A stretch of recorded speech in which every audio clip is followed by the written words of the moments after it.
Article 32 हमें right to constitutional remedies provide करता है। ये कहता है हर सिटीजन के पास राइट है कि वो सुप्रीम कोर्ट ऑफ इंडिया जा सकता है जब भी उसका कोई फंडामेंटल राइट वायलेट हो जाए। उसको किसी की परमिशन नहीं चाहिए, कोई भी मिडल मैन नहीं चाहिए, वो डायरेक्ट सुप्रीम कोर्ट जा सकता है। B.R. अम्बेडकर ने कहा है कि आर्टिकल 32 हार्ट एंड सोल है इंडियन कॉन्स्टिट्यूशन का, और आर्टिकल 32 लीगल मैक्सिम को फॉलो करता है, यूबी जस्ट इबी रिमीडियम, जिसका मतलब है वह there is a right there is a remedy, and article 32 guardian है फंडामेंटल राइट्स का। अब अगर आर्टिकल 32 एग्जिस्ट नहीं करता, जो भी हमारे पास फंडामेंटल राइट्स है वो खाली कॉन्स्टिट्यूशन में लिखे होते और सिटीजन्स के पास कोई भी रेमेडी नहीं होती अगर उनका फंडामेंटल राइट वायलेट होता। और B.R. अम्बेडकर ने कहा कि अगर मुझे किसी भी पर्टिकुलर आर्टिकल का नाम लेना पड़े जो इंडियन कॉन्स्टिट्यूशन में सबसे ज्यादा इंपॉर्टेंट है, वो आर्टिकल 32 है। Supreme court of India constitutionally bound होता है उन केसेस के लिए जो अंडर आर्टिकल 32 में आते हैं, जब भी किसी पर्सन का फंडामेंटल राइट वायलेट होता है, क्योंकि आर्टिकल 32 खुद भी एक फंडामेंटल राइट है। Article 32 supreme court of India को ये पावर देता है कि आप डायरेक्शंस इशू कर सकते हो, ऑर्डर्स इशू कर सकते हो एंड रिट्स इशू कर सकते हो। इसमें 5 टाइप की रिट्स आते हैं। पहला है हेवियस कॉर्पस, दूसरा मैंडेमस, उसके बाद प्रोहिबिशन, क्यो वारंटो एंड सर्शियरी। जो भी ये रिट्स है ये अकॉर्डिंग टू सिचुएशन और जो भी फंडामेंटल राइट वायलेट होगा उसी के हिसाब से इशू किए जाएंगे। आर्टिकल 32 पार्लियामेंट को यह पावर देता है कि आप इंडियन टेरिटरी में किसी भी कोर्ट को अथॉरिटी दे सकते हो कि वो रिट इशू करे, जो पावर्स आर्टिकल 32 क्लॉज 2 में सुप्रीम कोर्ट ऑफ इंडिया को दिए गए हैं। जो राइट आर्टिकल 32 में गारंटीड है उसको सस्पेंड नहीं किया जा सकता है एक्सेप्ट जो प्रोसीजर कॉन्स्टिट्यूशन ने हमें बताया है। आर्टिकल 32 को समझने के लिए हमें आर्टिकल 226 भी समझना पड़ेगा।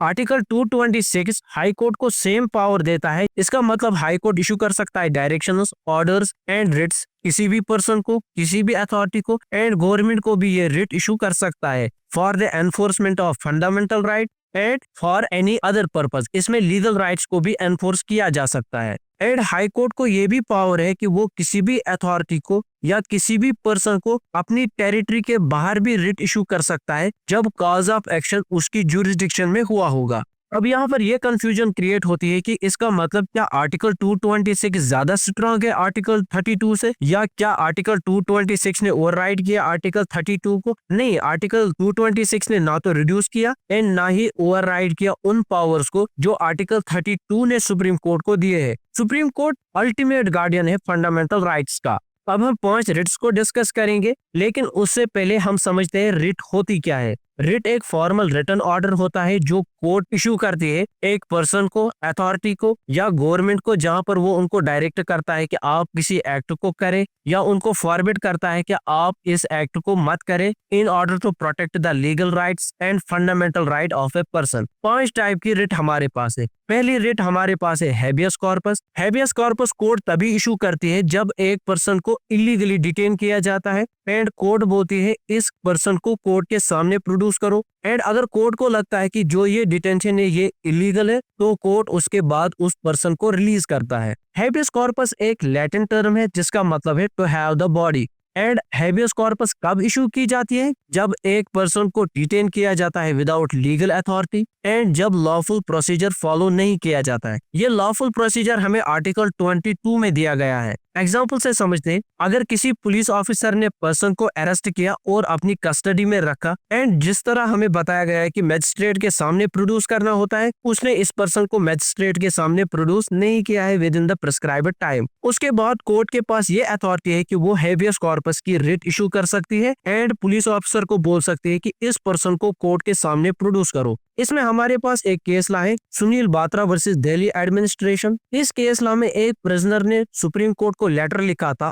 और वहां पर यह कंप्लेंट की थी कि जेल में टॉर्चर एंड इनह्यूमन ट्रीटमेंट हो रहा है हमारे साथ। इस लेटर को सुप्रीम कोर्ट ऑफ इंडिया ने हैबियस कॉर्पस पिटीशन ट्रीट किया और ये कहा जो प्रिजनर्स है उनको फंडामेंटल राइट्स आप नहीं छीन सकते। कोर्ट ने इसमें कहा जो क्रूअल एंड इनह्यूमन बिहेवियर आप कर रहे हैं वो अनकॉन्स्टिट्यूशनल है। दूसरी रिट हमारे पास है मैंडेमस। इसको कोर्ट तभी इशू करती है जहां पर कोर्ट पब्लिक अथॉरिटी को डायरेक्ट करती है आप अपनी लीगल ड्यूटी को परफॉर्म करें, जिसको आपने रिफ्यूज किया है कि मैं इसको परफॉर्म नहीं करूंगा, या आप फेल हो गए हो अपनी ड्यूटी को परफॉर्म करने में। मैंडेमस भी एक लैटिन टर्म है जिसका मतलब है वीक कमांड। अब मैंडेमस कब इशू की जाती है? जब लीगल ड्यूटी हो और वो ड्यूटी मैंडेटरी हो, डिस्क्रिशनरी नहीं होनी चाहिए वो ड्यूटी, और वो अथॉरिटी फेल हो गई है अपनी ड्यूटी को परफॉर्म करने में, या उसने रिफ्यूज किया है कि मैं इस ड्यूटी को परफॉर्म नहीं करूंगा, और पिटिशनर के पास लीगल राइट है कि वो डिमांड करे इस पब्लिक अथॉरिटी को, बोलिए कि वो अपनी ड्यूटी परफॉर्म करे। पर्पस ऑफ मैंडेमस अगर देखें, ये प्रिवेंट करता है एडमिनिस्ट्रेशन इनएक्शन को, ये कंपेल करता है पब्लिक अथॉरिटीज को आप अपने स्टेचुटरी एंड पब्लिक ड्यूटीज को परफॉर्म करे, ये एनफोर्स करता है रूल ऑफ लॉ को। अब मैंडेमस किसके खिलाफ इशू की जाती है? पहले तो ये गवर्नमेंट डिपार्टमेंट्स के खिलाफ इशू की जाती है, पब्लिक ऑफिशियल्स के खिलाफ, स्टेचुटरी बॉडीज के खिलाफ एंड लोकल अथॉरिटीज के खिलाफ ये इशू की जाती है। आप किसी भी प्राइवेट इंडिविजुअल के खिलाफ मैंडेमस की रिट इशू नहीं कर सकते हैं।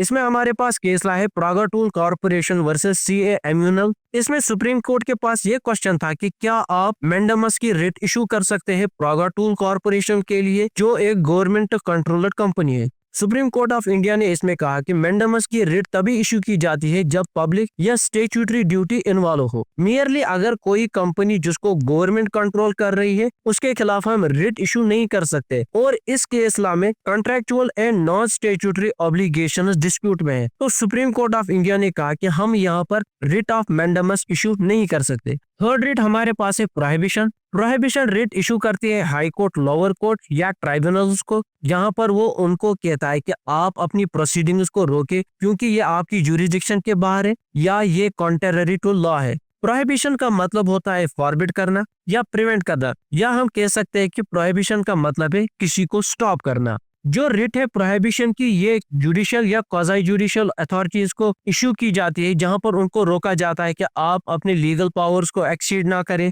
आप विदाउट जुरिसडिक्शन एक्ट ना करें, और आप प्रिंसिपल ऑफ नेचुरल जस्टिस को वायलेट ना करें। जो मेन ऑब्जेक्टिव्स है प्रोहिबिशन रिट के, ये मेंटेन करता है जुडिशियल डिसिप्लिन को, ये प्रिवेंट करता है अब्यूज ऑफ जुरिसडिक्शन को, और ये एंश्योर करता है जो भी डिसीजंस है वो अपने लीगल लिमिट्स में लेने चाहिए। प्रोहिबिशन की writ against lower court, tribunals या क्वाज़ी जुडिशियल अथॉरिटीज के अगेंस्ट इशू की जाती है। ये रिट तभी इशू की जाती है जब एक केस पेंडिंग होता है लोअर कोर्ट या ट्रिब्यूनल में, और वो अथॉरिटी अपनी जुरिसडिक्शन के बाहर वो केस एक्सरसाइज कर रही है, या वहां पर क्लियर एरर ऑफ लॉ दिख रहा है। प्रोहिबिशन आप इशू नहीं कर सकते जब कोर्ट ने कोई फाइनल ऑर्डर पास किया होगा। इसके बाद हमारे पास रिट है सर्शियरी। ये हायर कोर्ट इशू करती है, जिसकी वजह से वो कॉस्ट करती है वो ऑर्डर्स जो लोअर कोर्ट, ट्रिब्यूनल या क्वाज़ी जुडिशियल अथॉरिटीज ने दिया है, जो उन्होंने अपनी जुरिसडिक्शन के बाहर एक्सरसाइज किया है कोई एक्ट, या उन्होंने वायलेट किया है कोई भी लॉ।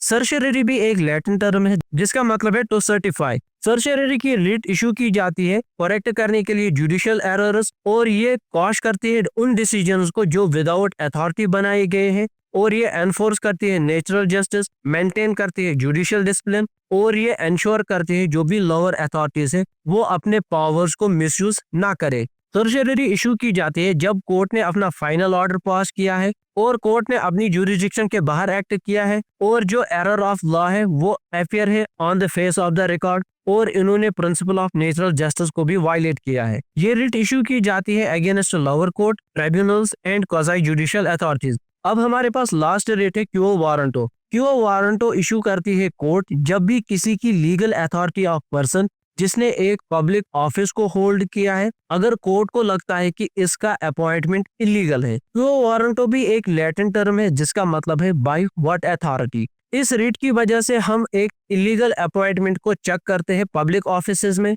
ये रिट इशू की जाती है ताकि प्रिवेंट हो यूसरपेशन ऑफ पब्लिक ऑफिसेज, और ये इंश्योर करता है लीगल और कॉन्स्टिट्यूशनल अपॉइंटमेंट होने चाहिए पब्लिक ऑफिसेज में, और ये मेंटेन करता है प्यूरिटी ऑफ पब्लिक एडमिनिस्ट्रेशन। क्यो वारंटो इशू की जाती है अगेंस्ट पब्लिक ऑफिस, और उस ऑफिस को लॉ या कॉन्स्टिट्यूशन ने क्रिएट किया है, और या तो वो ऑफिस सब्सटेंटिव है या परमानेंट है, और जो भी पर्सन उस ऑफिस को होल्ड कर रहा है उसके पास लैक ऑफ क्वालिफिकेशन है। इसमें हमारे पास एक केस ला है university of Mysore versus CD Govinda Rao. इस केस लॉ में सुप्रीम कोर्ट ऑफ इंडिया ने ये एग्जामिन किया था क्या क्यो वारंटों की रिट हम इशू कर सकते हैं against the appointment of a person to a public office. Court ने इसमें कहा कि क्यो वारंटों की रिट हम खाली examine of legality of appointment के लिए इशू कर सकते हैं, ना कि हम सूटेबिलिटी या मेरिट ऑफ द कैंडिडेट के लिए इसको इशू कर सकते हैं। इससे ये क्लियर हुआ कि कोर्ट का लिमिटेड रोल होता है जब भी हम अपॉइंटमेंट की बात करें। वो खाली ये देखता है कि क्या ये अपॉइंटमेंट स्टैट्यूटरी या कॉन्स्टिट्यूशनल प्रोविजंस के अकॉर्डिंग है।